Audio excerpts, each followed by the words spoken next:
bukan sabar karena kejadian tahun yang lalu, bukan begitu. Hadisnya ada. Begini ya. Tapi jawaban saya ini terlalu apa? Anu diajar di fakultas mah hese sana ieu teh. Lamun ku SD mah babari. Begini. Ada seorang dalam kitab Muslim, dalam kitab Sahih Muslim, namanya disebut. Orang itu bernama Suhaib, dengan so ditulisnya Suhaibun. Tatkala ia mendengar Umar itu ada yang mencelurit, kan di riwayat Umar sering sujud, ditarik begitu sampai ususnya keluar. Nah, ternyata Umar itu tidak langsung meninggal, tidak. Waktu itu Umar kan sebagai imam, sholat berjamaah subuh, imam. Tentu saja kan banyak makmum. Maka kejadian ini tersaksikan oleh para makmum yang waktu itu. Tentu saja ditangkap orang Yahudi itu sangat benci kepada Umar itu karena tidak bisa dibadamian Umar. Berem menghidung, menghijau, menghijau seretik berem semua santong, berem. Gitu, kalau kiri, kalau kanan, tengah-tengah, hese gitu. Ya.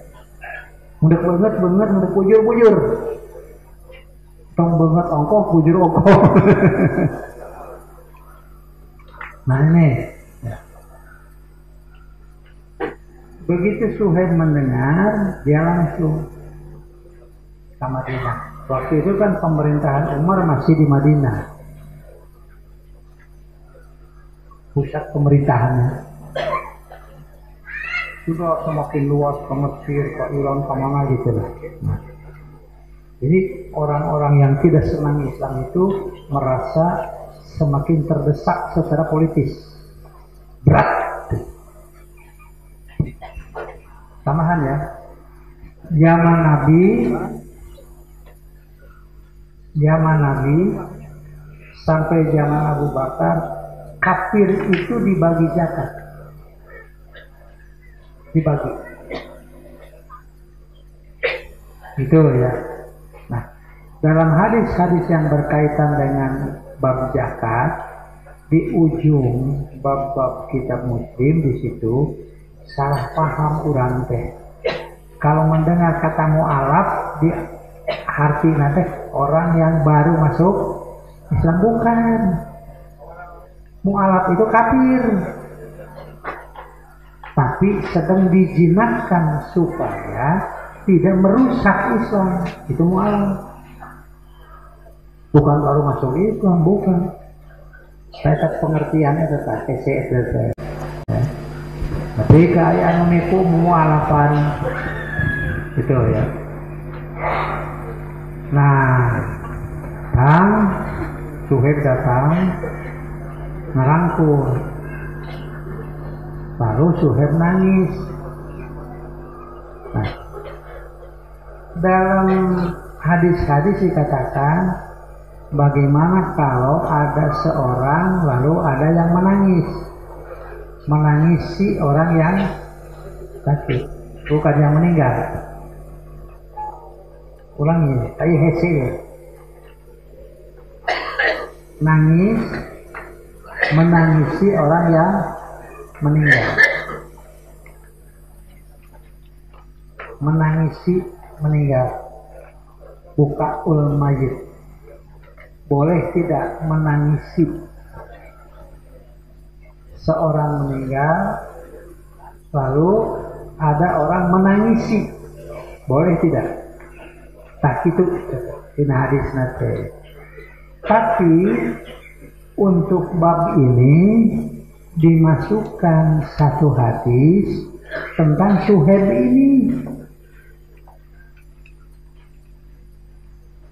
Tentang Suhaib ini. Jauh-jauh dia datang, lalu dia menangisi Umar yang waktu itu diculik. Sudah meninggal belum Umarnya? Belum. Tapi oleh Imam Muslim dicantumkan dalam bab menangisi yang mati. Kumaha ya? Nah itu ya, esek na diajar hadis teh. Buktinya apa? Kalau pakai bahasa saya ini supaya mudah. Umar tidak melarang Suhaib nangis. Tong jurik ente. Sebab kalau keluar kata-kata seperti itu, bukan Umar itu, bukan orang berilmu, umum saja. Ulah ciri kecipanona kuna ka mayit, jadi mayit ke doraka kecipanon. Gitu ya. Itu leuwihna sama leuwihna. Bakat itu bisa nyarek meureun. Nah, Umar bagaimana? Kalau kamu menangis itu karena kamu sedih dengan keadaan aku sekarang, itu urusan kamu. Kalau kamu menangis itu karena sedih melihat apa yang terjadi pada diriku sekarang, itu urusan kamu. Tapi kalau kamu menangis itu tidak terima terhadap ketetapan Allah, pergi saja kamu. Tadi hesek lagi. Artinya Umar waktu itu belum meninggal kan? Masih kena ngomong. Nah, kenapa? Karena Umar nanti harus bertanggung jawab di yaumul qiyamah sebagai pemimpin, masih punya umat yang seperti itu. Tidak boleh. Jadi, tapi jangan tangisan itu untuk menunjukkan tidak terima terhadap ketetapan Allah. Itu salah. Umar bertanggung jawab, tidak mau punya umat seperti ini.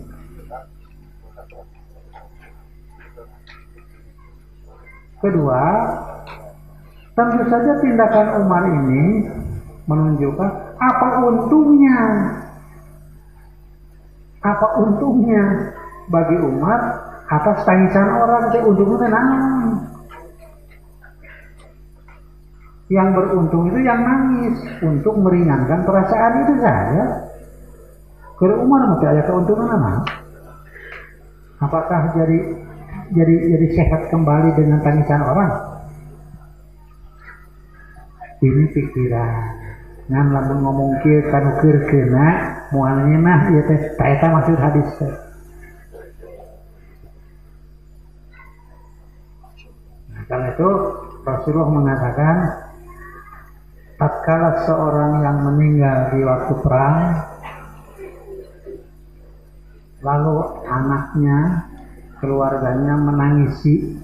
Ini kedua ya. Kalau tadi kan Umar masih hidup, sekarang betul-betul sudah meninggal. Keluarganya kumpul lalu nangis. Rasulullah mengatakan, kalian menangis atau kalian tidak menangis, dia sudah dibawa pulang oleh malaikat ke langit. Baik dari artinya gitu. Kalau saya mencontohkan seperti seorang ibu yang pinter.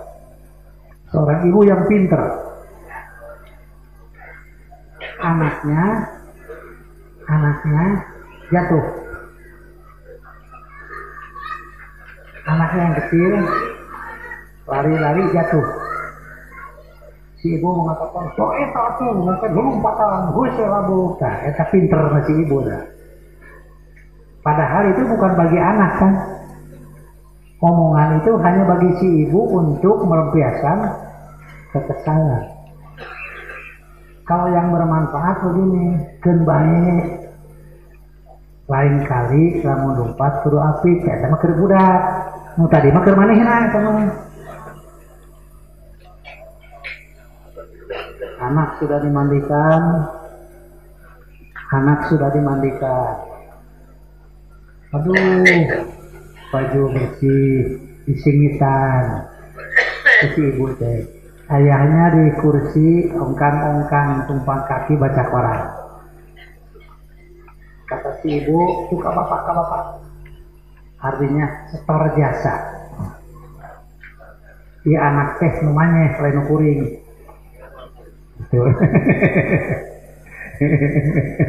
Anak ini Anda punya, bukan aku. Sok setor dah itu. Terus bersih, disengit. Bapak nanti jom-jom baca koran. Bapak, pas iba, aktif saya tuh. Wah, sengit, si budak si hayo ngomong, bapak nanti hari-hari. Lalu, waduh, ayah pantau kan, waduh, pantau dapur, waduh, bapak nanti ayah kawan, oh iyo, masalahnya. Baru kata si bapak, wah anak bapak, bager, dibakya, udah mandi, sengit ya, gitu. Hidung itu tak gitu, si tadi kahayang deh. Artinya jasa itu dihargai. Lain lagi dengan sok atuh sabaraha ongkosna, Pak tengah tadi. Pas leka hidung namanya. Nah gitu ya. Ini jadi masalah-masalah kecil yang begitu. Tapi sok jadi gede itu deh. Nah, bapaknya ditanya di depan ibunya, Asep, 2 tambah 2 berapa? 7. Pinter anak bapak mah. Kumaha we nu ngamandiana. 2 tambah 2 7 cenah ya. Pinter. Ya. 3 tambah 2 5. Nah, 4 tambah 4 12. Wah, nya pinter berarti ya. Tadi itu right bener terus enggak beneran. Nah, ibunya juga ketawa, gembira. Bukan benarnya jawaban, tetapi bisa menjawab atau sudah nyambung. Otak ini sudah jalan. Nah, lalu si ibunya muji, udah pinter, udah bager. Besoknya disuruh beli gula 500, beli garam 1000 ke warung. Berangkat aja si anak, pulangnya bawa kerupuknya 2. Ngamuk ini mah cipolok saja bang, pulang. Padahal itu 2 kali 2 7 saya. 2 kali 2 7 mah dipuji, budak pinter. Hari kita beli gula dengan garam, pulang bawa kerupuk disebut si bodoh. Dia nu bodoh itu saya. Nah itu, ini salah satu cara berpikir bagaimana mencerdaskan anak. Ini ada pertanyaan. Masbuk mengikuti imam ruku tidak sempat baca Fatihah. Apakah sudah terhitung 1 rakaat? Tidak ada rakaat tanpa Fatihah. Sampai masalahnya kan 2 rupa. Kalau imam membaca, lalu makmum mendengar bacaan itu karena dalam sholat jahar, ini kan 2 sholat. Ada salat yang bacaannya jahar, seperti salat subuh, itu kan jahar, Fatihah dan suratnya. Salat isya 2 rakaat jahar, 2 rakaat lagi sir.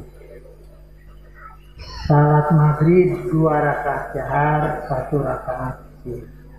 Zuhur dan asar keempat rakaatnya sir. Artinya ada aturan. Jahar dan tidak jaharnya saja ada aturan. Itu ya.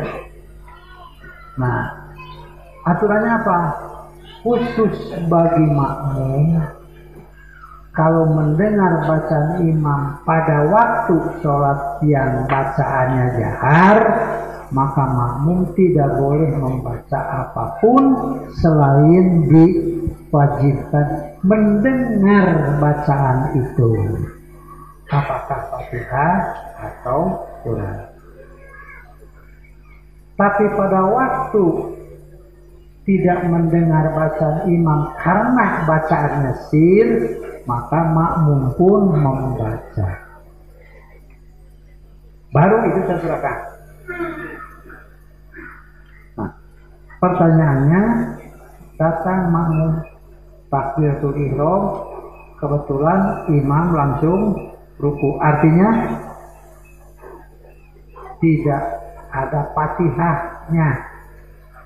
Kalau pada waktu jahar ketinggalan mendengarnya, kalau pada waktu sir ketinggalan membacanya.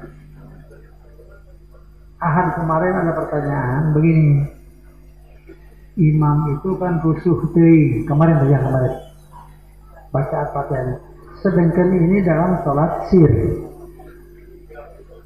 Kalau jahar kan jelas kan mendengar. Bacanya rusuh teuing. Makmum belum selesai baca Fatihah, belum selesai ini. Karena cepatnya imam baca, maka imam langsung ruku. Padahal makmum kan belum selesai. Yang mana? Saya tidak siratal ladzina an'amta alaihim ghairil maghdubi alaihim waladdallin. Allahu akbar. Tah tinggal ghairil maghdubi alaihim waladdallin. Mau tinggalin seluruhnya kan? Gitu. Maka teruskan saja sampai tuntas. Ikuti makmum waktu itu sedang ruku. Jadi ruku nanti ngalir, bukan tidak ruku.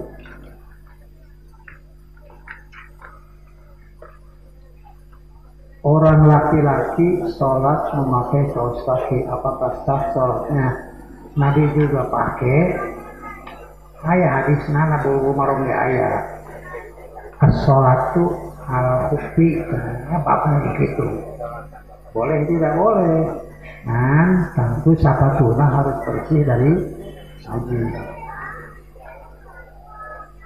Tidak usah bersih dari hadas, saya sapatuna. Saya pakalina. Banyak sapatu berhadas.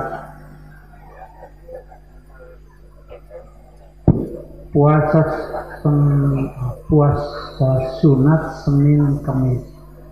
Kebetulan berbarengan dengan tanggal 13 purnama. Tiap bulan itu kan ada puasa sunat bagi yang rajin. 13, 14, 15. Disebut nanti Ayyamul Bid, tanggal-tanggal terang bulan. Nah, kebetulan itu jatuh pada hari Kamis atau jatuh pada hari Senin. Silakan Anda niatkan, mau berniat untuk biasa Senin Kamis, atau pada waktu itu tidak Senin Kamis tapi sengaja untuk puasa 60, 13, 14, 15. Jadi saya lebih cenderung untuk menganjurkan ya teruskan saja yang biasa itu Senin dan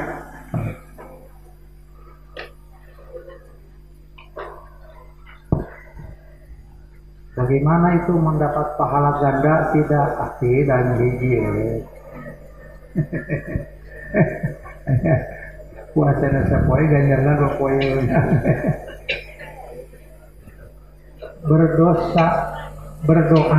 Berdoa orang banyak akan dikabul. Berdoa orang banyak akan dikabul. Mengapa doa di pesantren As-Sidiki Jakarta untuk timnas. Ayah istisagoh istigosah sepak bola tidak terkabul. Katanya doa orang banyak akan terkabul. Guling eleh, nah gitu. Jawabnya bukan begitu. Karena istighosah cuma 3-0. Kalau tidak istighosah 7-0 itu. Itu, kudu gitu pikiranana tuh. Ngaraperi nanaonan doa teh pakai timnas ya kumaha.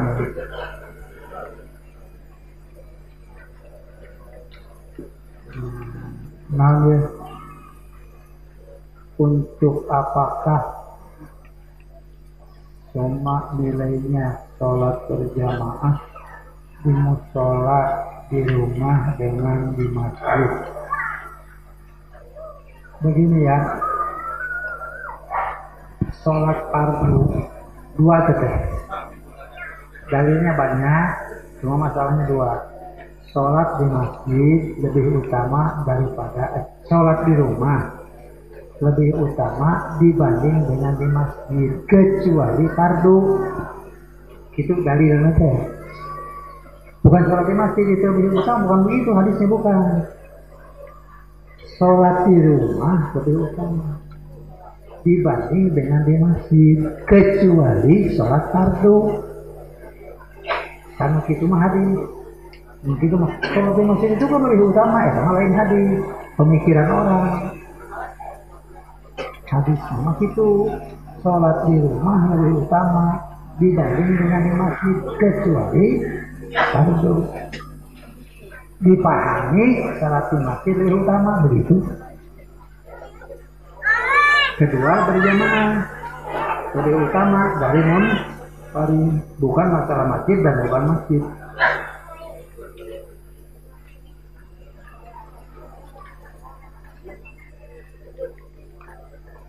Bagaimana cara memakmurkan bumi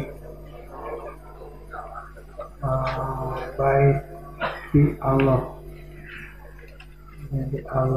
supaya saya yang termasuk kategori pemakmur bumi ini? Kumaha itunya? Tiga hati, bagaimana cara memakmurkan bumi? Bumi Allah, siapa saja yang termasuk kategori pemakmur bumi itu. Kalau yang masuk masjid, silahkan Anda dibiasakan menjadi hati itu selalu ada keterkaitan dengan masjid. Itu saja hadisnya, hadis Bukhari itu. Apakah bumi akan menjadi saksi buat siapa yang memakmurkan?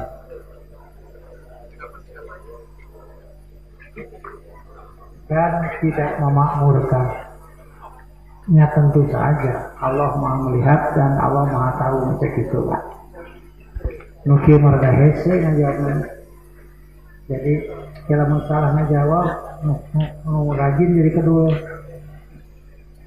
Paling juga kita mendorong, silahkan makmurkan masjid itu dengan ibadah kepada Allah menurut yang ditunjukkan oleh Rasul. Karena Rasulullah yang mempertanggungjawabkan kemakmuran masjid itu. Cuma jangan dipakai nyanyian-nyanyian. Jangan dipakai untuk nyanyian-nyanyian. Walaupun yang dinyanyikannya berupa pujian-pujian terhadap Allah dan Rasul.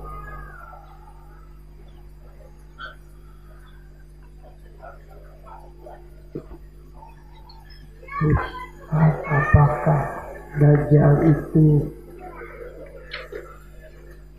sifat atau makhluk? Kita tahu jagal, emang jagal. Dajjal.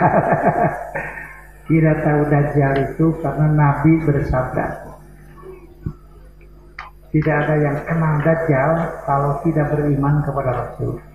Kalau Rasul berbicara, kita beriman. Rasul tidak bicara, kita tidak beriman. Hanya Rasul mengatakan, Dajjal itu pengganggu manusia yang bermata sebelah. Lalu para ulama mengartikan, bermata sebelah itu artinya hanya berpikir untuk dunia saja. Jadi banyak nanti cara-caranya. Dan Dajjal itu biasa membuat dan memunculkan fitnah-fitnah. Fitnah berarti huru hara karena orang hanya berpikir keduniaan itu.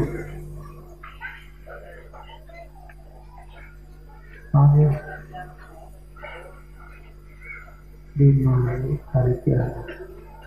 Dajjal seperti apa? Dajjal di mana? Kita harti tahu ya. Bagaimana cara mengalahkan Dajjal pada hari kiamat atas tipu dayanya, dan bagaimana ciri-ciri Dajjal tersebut. Sudah sepadan kita tahu Dajjal karena mendengar Nabi bersabda. Yang tidak dikatakan Nabi, tentu kita tidak berani berkata apa-apa. Dajjal itu, matanya, kepalanya seperti kepala singa, kemudian bertaring, kemudian si tangannya kukunya parahnya. Saya sudah dari ya. Hanya orang menggambarkan Dajjal itu satu makhluk yang sangat jelek begini saja. Gambaran orang.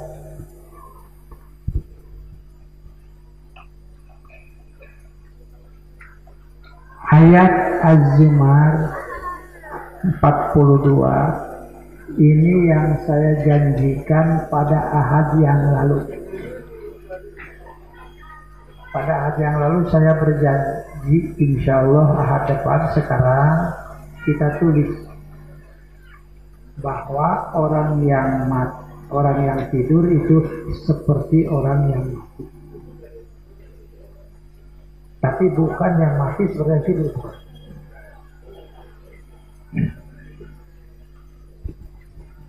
Dalam tafsir Al-Munir tidak ditulis karena panjang. Jadi tidur itu juga mau. Hanya disebut al-mautus sugro, mati kecil. Ini dari. Dan ada al-mautul kubro,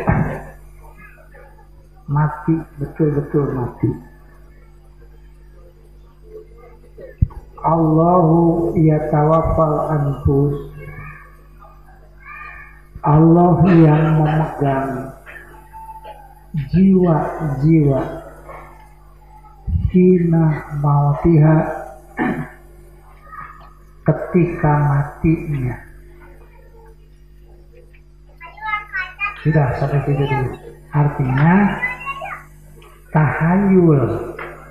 Kalau dikatakan orang mati teh ngajuriga, tahayul teh. Ada penampakan, tahayul, kemusyrikan. Sampai seorang yang malam-malam lewat di jalan yang di kiri kanannya kuburan-kuburan umum. Sok aya sieun gitu. Sieun kudu di jero kuburan. Itu pengaruh agama non-muslim itu. Bukan manusia. Orang yang mati itu sudah in koto'ah amaluhu. Sudah cukup. Sudah putus segala amalnya. Ningsienan mual. Menurut buku yang saya baca, tulisan Pak Marsedek, apa tuh? Saya lupa lagi judulnya itu, parasit akidah, bahwa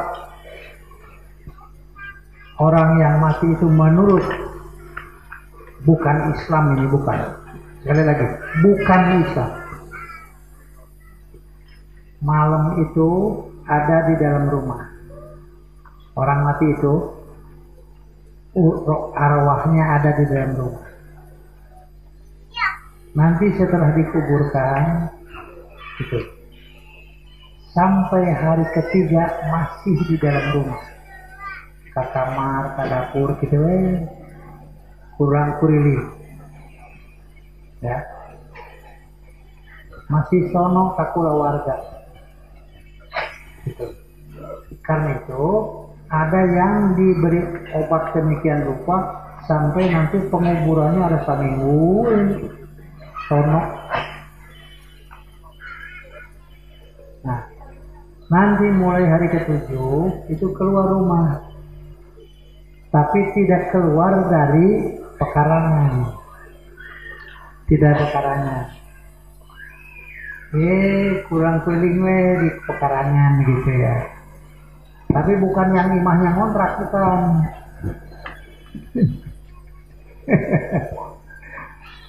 Sampai ke hari ke-10 baru jauh keluar lembur.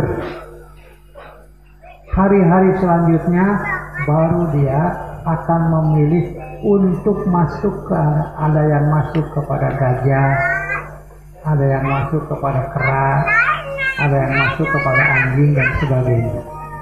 Tergantung di waktu hidupnya itu dia memuja-muja apa. Nah itu semua. Nah lalu ku Islam diusir dengan kulhu. Nah gitu dari sisi nama ngusir ya. Sampai lagunya pun khusus lagu pengusiran. Masa bukan baca Quran dengan Quran, lagu Quran, lagunya lagu tahlilan. Silakan dengar, perhatikan bagaimana bacaan kulhunya itu. Kul huwallahu ahad, Allahu samad, gitu misalnya. Lam yalid walam yulad, lam yakul lahu kufuwan ahad.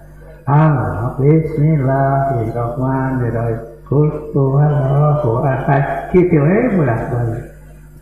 Saya pikir lamun maca kulhu eta dipake ngimaman kumaha nasib makmum eta. Nah itu ya. Ternyata ini tindakan ilmiah. Sudah berpuluh-puluh tahun ini dikumandangkan oleh para mubalik, ditulis dalam buku kecil, sampai ada buku-buku yang terbit dari orang yang dulu pernah tukang tahlilan saja sudah merilis buku. Sampai sekarang can beres-beres. Ayo. Sampai tetangga saya juga ada dengekeun gitu jelas tuh, oh gitu kita. Astagfirullahaladzim, astagfirullahaladzim. Nah, kita pakai istighfar. Nah, gitu aja. Sekali lagi, itu bukan pengusiran. Coba diulang ayatnya. Keur ngaji mah itu jelas. Allahu yatawaffal anfus hina mautiha. Tidak bisa kemana-mana. Allah yang mengambil, Allah yang memegang. Wallati lam tamut fi manamiha, dan yang belum mati di waktu tidurnya.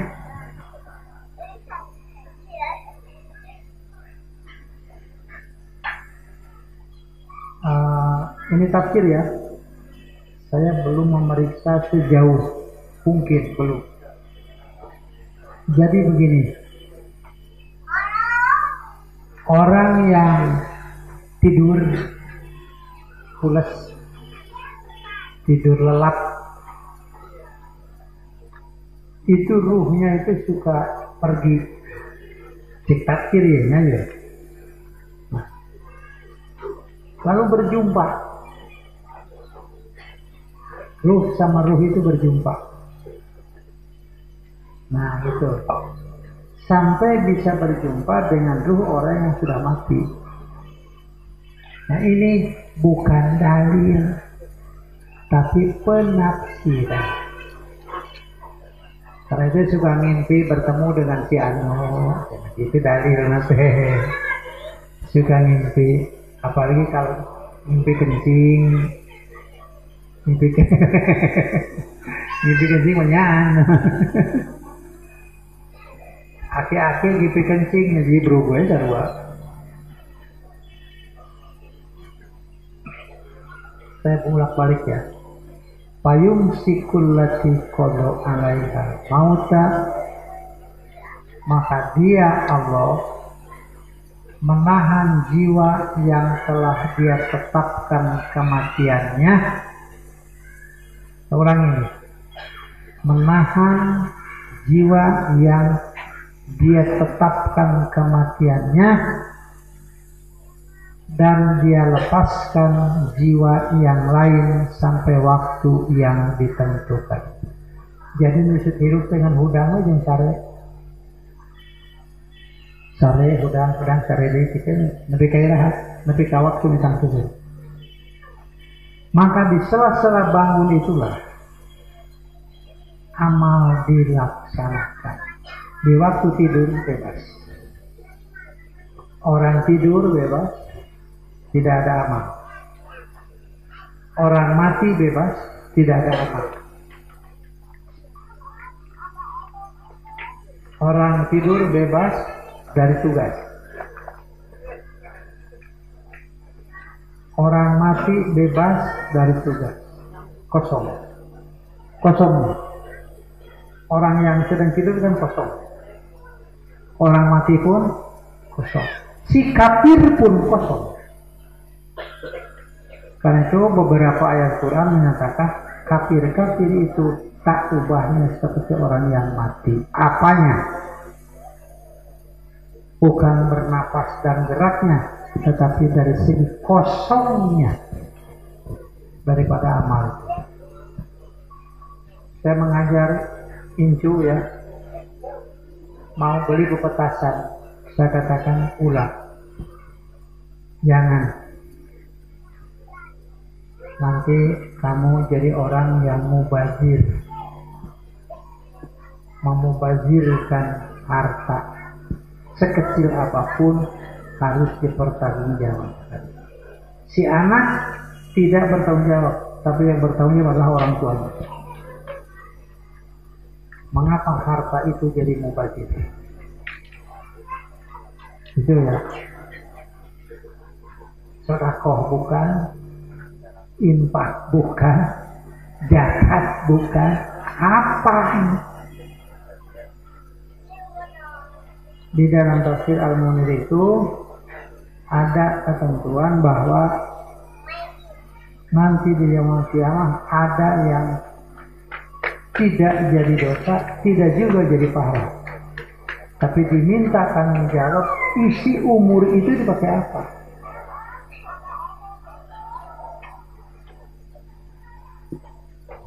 Nah di sini wa yursilul ukhra ila ajalin musamma inna fi dzalika la ayatin liqaumin yatafakkarun. Sesungguhnya tentang hal ini pastilah tanda-tanda kekuasaan Allah, itu pun bagi kaum yatafakkarun, keur nu daek ngaji. Ngaji teh mikir, Bang. Sekali deh ngaji teh mikir.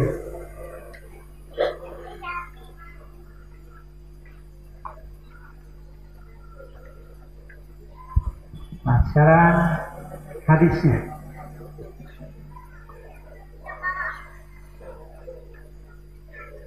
An Imran bin Husainin qala Dari Imran bin Husain mengatakan, saroina ma'an Nabi sallallahu alaihi wasallam, kami bepergian berangkat bersama Nabi sallallahu alaihi wasallam. Falamma kana fi akhiril lail, tatkala menjelang akhir malam, jadi ini di perjalanan, menjelang akhir malam masih di perjalanan. Arrosna, kami semua tidur lelap, capek tidur lelap. Ya tentu dipersiapkan dulu.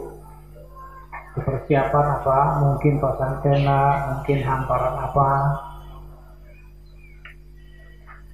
Falam nastaikid hatta aiqadna harus syamsi, sampai kami tidak bangun sehingga panas matahari membangunkan kami. Kami tidak bangun kecuali sampai panas matahari itu yang membangunkan kami.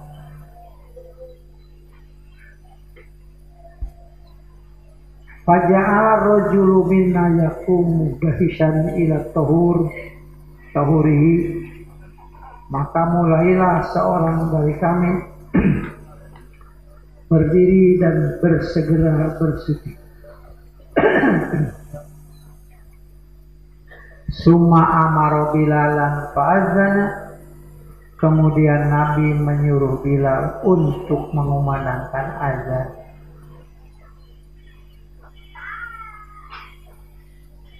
Summa shalla rakaatain, kemudian salat 2 rakaat qoblal fajri, sebelum sholat subuh. Begini ya, ini jangan diartikan sholat 2 rakaat sebelum masuk subuh, bukan begitu. Tadi kan adzan dulu. Tadi kan adzan dulu, artinya sudah masuk subuh. Kemudian sholat sunat. Jadi sholat sunat ini dilaksanakan setelah masuk waktu subuh, bukan setelah adzan. Adapun adzan itu dikumandangkan untuk menunjukkan masuknya waktu subuh. Adzan dulu, kemudian salat 2 rakaat. Inilah dalilnya, boleh digarisbawahi ya. Inilah dalilnya bahwa sholat sunat qobla subuh dalam safar pun dilaksanakan. Ini dalilnya. Tapi sunat-sunat rawatib yang lain tidak dilaksanakan kecuali 2 rakaat qobla subuh. Dalilnya iya. Summa aqoma fasollaina, kemudian Bilal membacakan iqomah. Qomat cek urang mah, lain qomat iqomah. Fasollaina, kemudian kami salat subuh. Ini berlaku sebagaimana sabda Nabi, kalau ketiduran nanti salatnya berlaku dia bangun. Ini hadis panjang. Kir lalakona. Ini saya ambil diajar cara Imam Muslim mengurus hadis-hadis. Dalam satu bab kadang-kadang beberapa hadis, tapi menerangkan kejadian yang sama. Cuma hadis yang ini menerangkan urusan ini, hadis ini menerangkan urusan ini, hadis ini menerangkan lengkapnya begini. Tilu opat hadis eta keneh maksudnya. Masih itu juga. An Abdullah bin Abi Qatadah an abihi, dari Abdullah bin Abi Qatadah dari ayahnya mengatakan, sirna ma'an Nabi sallallahu alaihi wasallam, kami berangkat bersama Nabi sallallahu alaihi wasallam lailatan pada satu malam. Faqala ba'dul qaumi, ada orang yang berkata begini, lau aros tabina ya Rasulullah, bagaimana kalau kita bermalam saja di sini, tidak usah melanjutkan perjalanan, capek, bermalam saja, boleh tidak kita punya bangunan penginapan untuk orang yang ada di perjalanan? Saya misalnya punya bangunan untuk orang yang menginap di perjalanan. Jawabnya boleh, ini dalilnya. Kalau punya tanah pinggir jalan, dibangun, kemudian disediakan kamar-kamar, disewakan untuk orang nginap. Tentu saja kan perlu makan, perlu minum, perlu apa. Nah, jadi usaha itu. Kerbatur menjadi perusahaan. Oh, itu jadinya perusahaan ya. Kebenaran buka tanah di jalan, bangun gitu ya. Kamu setik 50 kamar. Itu nanti bisa memperkerjakan orang, menampung tenaga kerja, bisa memakmurkan. Sediakan masjidnya, gitu ya. Nanti barang-barang yang dijual keluarkan zakatnya, pasrahkan ke mana? Kepada asnaf yang ada di dalam Quran itu, satu ini, dua ini, mana yang paling diprioritaskan. Ayakan pelajaran barodah, ayakan pengajian subuh, eta biayana, silakan, begitu bagus tuh.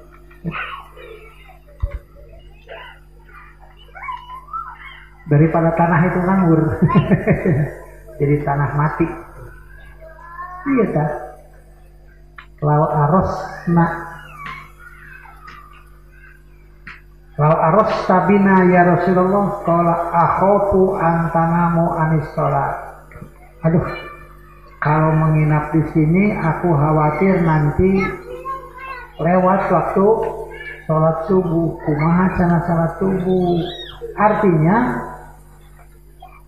ini waktu sudah dekat masuk waktu subuh berdasarkan hadis yang di atasnya, yaitu hampir menjelang subuh. Nah, pentarjamahan seperti itu tadi dalilnya. Akhofu antanamu anis sholat. Aku khawatir kalian nanti lepas daripada waktu subuh, sholat subuh. Qala Bilalun, Bilal berkata, ana ukidukum, silahkan semua tidur, biar saya nanti yang membangunkan. Kit Bilal teh. Kenapa? Karena Bilal itu biasa bangunnya jauh masuk waktu subuh, dan dia yang suka mengumandangkan azan awal subuh, yang pakai as-sholatu khairum minan naum itu. Jauh, kemudian mereka itu mulai tidur. Wa asnada Bilalun dohruhu ila rohilatihi, kemudian Bilal menyandarkan punggungnya ke untanya. Nyarane karena betul unta itu. Jadi genahnya udah asa ngeper gitu kan. Keur mah capek yo reupeut ibrah.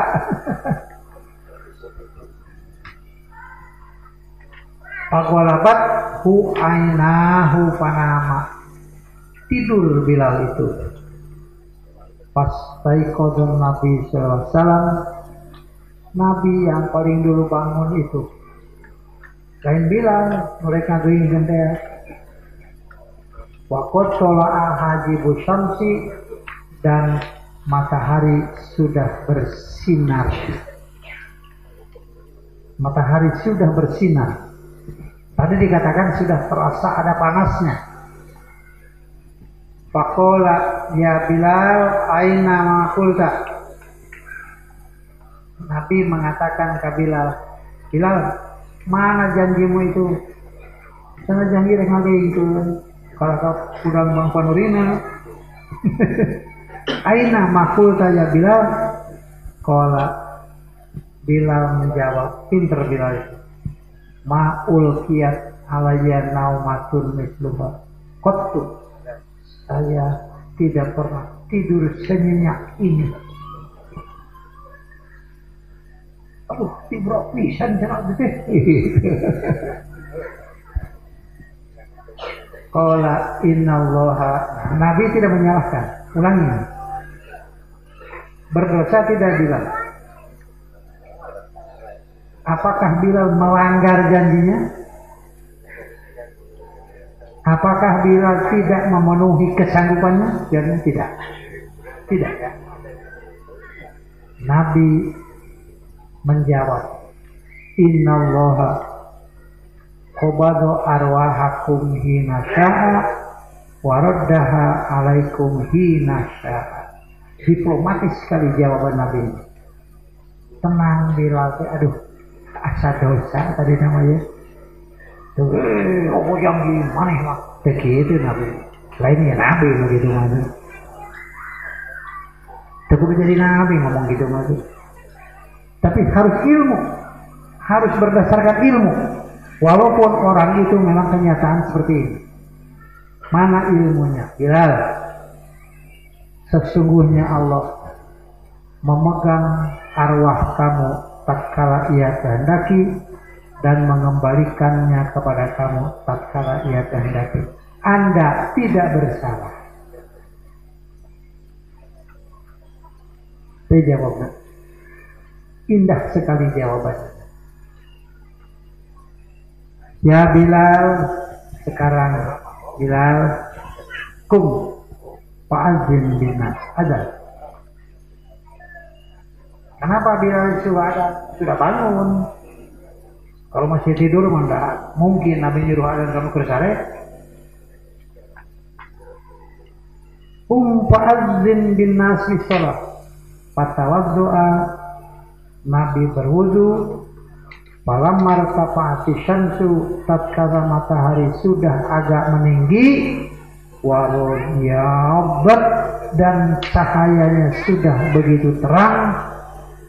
Koma fasolat, Nabi kemudian salat berjamaah. Ini hari terus ya, masih terus. Nanti kalau kejadian seperti ini, lakukanlah sekarang. Kenapa? Karena salat itu dikerjakan untuk berzikir kepada Allah. Mana bisa orang tidur berzikir? Apalagi kalau orang berzikir sampai hampir tidur. Karena terlalu capek menyebut Allah. Ya Allah, ya Allah, ya Allah, ya Allah, ya Allah, ya Allah, ya Allah, gitu. Itu mungkin salah pengertian. Yang disuruh, yang diperintah itu bukan menyebut-nyebut nama Allah, tapi berilmulah sampai kamu meyakini tidak ada Tuhan kecuali Allah. Saya sama ilmu begitu mah. Hanya nyebutan atau berbagai ilmu. Ini ada waktu sedikit lagi. Palingan doa nakir. Ternyata begini doanya. An Huzaifah qala, dari Huzaifah berkata, kana Rasulullah sallallahu alaihi wasallam, Rasulullah sallallahu alaihi wasallam itu idza akhadha madja'ahu minal lail, apabila mau tidur malam, tidur siang enggak usah. Wadoa yadahu tahta qaddihi, meletakkan begini ya, kasih ini di apa? Ya TV. Jadi biasanya Nabi itu kalau mau tidur ke samping badan bagian kanan, gitu kan? Yang ngigir itu nama. Dan yang ngigir ke bahasa Indonesia nama.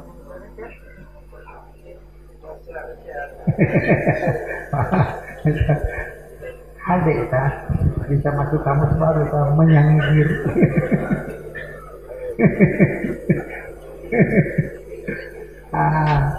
Bisa bahasa Indonesia tidak komplit, lebih banyak bahasa Sunda, lebih banyak bahasa Arab lagi. Sing bahasa Indonesia ditarik pak, ditenang ditajam. Ini itu ya.